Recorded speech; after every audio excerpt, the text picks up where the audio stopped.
cracking sound, aching to popping knuckles is usually harmless. Let me explain.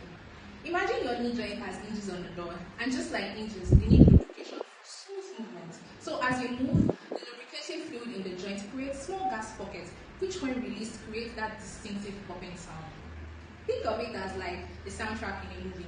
Not necessary, but happening nonetheless. However, if you do experience pain, swelling, or instability in your knee, it is very crucial to seek help.